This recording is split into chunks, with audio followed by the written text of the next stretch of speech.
Ladies and gentlemen.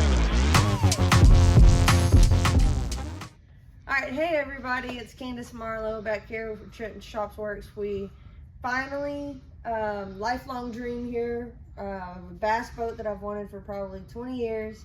Trenton helped me make the dream come true, and we made an awesome purchase this year for the Champion 221. It's a DC Elite Series 96, a John Story edition. So if y'all want to go back and look that up, it's a pretty neat deal. A guy that used to do these boats, John Story, is a really awesome guy. So I want to start out and just kind of introduce the boat to y'all and talk about upgrades that we have done and that we plan to do as well.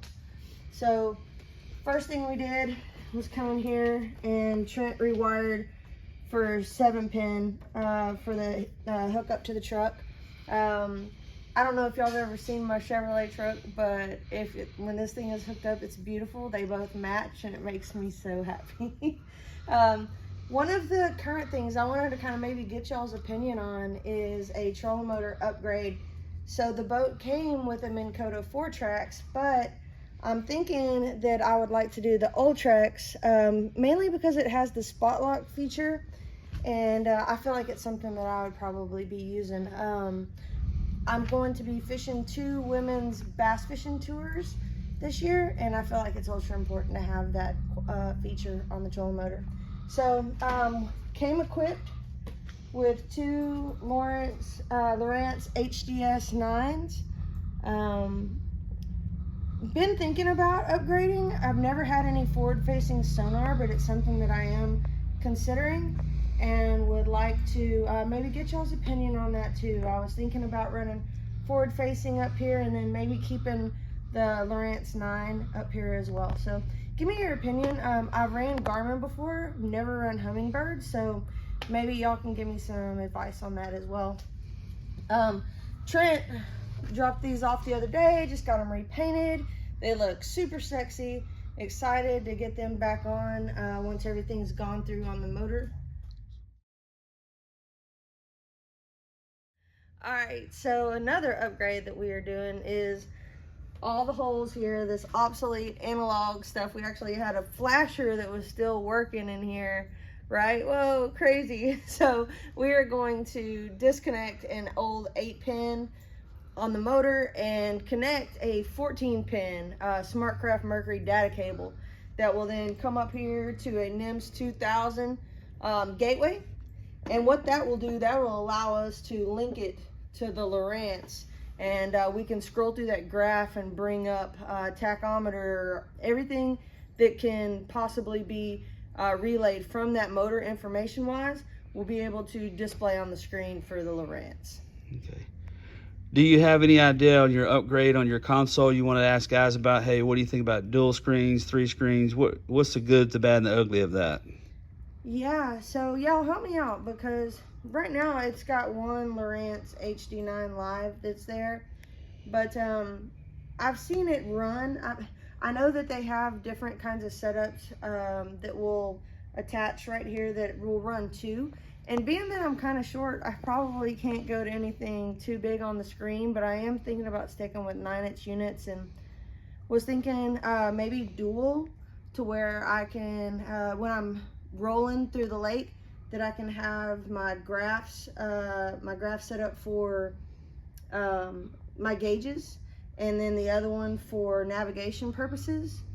But when I'm stopped and I'm just kind of looking around, then I could turn on down imaging and side imaging as well up here. So, you know, give me your ideas, maybe some setups that y'all are doing as well, and I'd like to know a little bit about that. Next, if y'all come over here, check out this old bad daddy. This is definitely OG from the boat in 96, and a lot of this stuff is no longer working.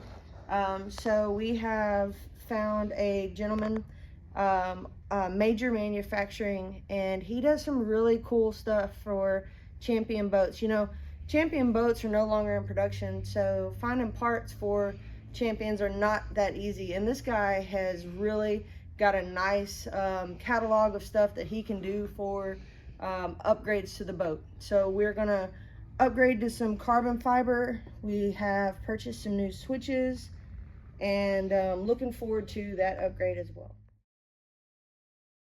So another future upgrade that we're considering is going from lead acid over to lithium. There's a lot of advantages, and just kind of gonna run down. We've got 3 12 volts that are in a series that are running 36 up to the trolling motor right here. And on the other side, we've got that 12, and we've got a cranking battery, or as Trent would want me to put it to y'all, a house battery. So I know that weight is a big deal for them as well, and I really like the idea of being able to Bluetooth to them and see where I am throughout the day, to be able to see my usage and what's using the most power off of it, and things like that. Especially if it's a windy day and trolling motor's running hard, it would be nice to know to keep up with where we are. So Trent has come through and rewired these. Whoever had it done had really done a terrible job. We're lucky that the boat hadn't actually caught on fire at some point. So there's 4 batteries going on right now. We've got 2 12s here, a 12 over here, and a house battery. And what I would like to get y'all's opinion on is done my research, and Trent's obviously done his as well, and we're kind of not sure. So he feels like he wants to do 136, and I want to do 3 12s. And if I lift up right here, I'd like to put the 3 12s or the 136 in here, and just have the cranking / house battery over in that right compartment, which would free up in a compartment over here as well. But y'all let me know. Tell me what you think. What do you think's best for this area? I know they're smaller.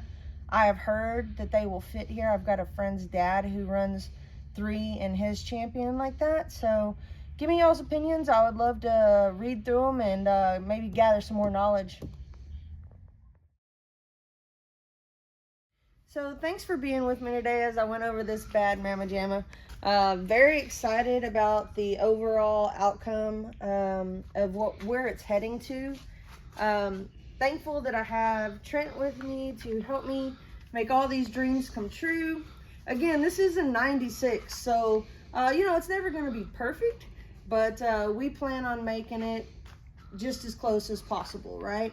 Y'all stick with us as we finish up. We're going to do a little series here, and would love to have y'all follow along. Y'all like and subscribe, leave a comment, help me out with some ideas. Sure would appreciate it, y'all. Thanks a lot.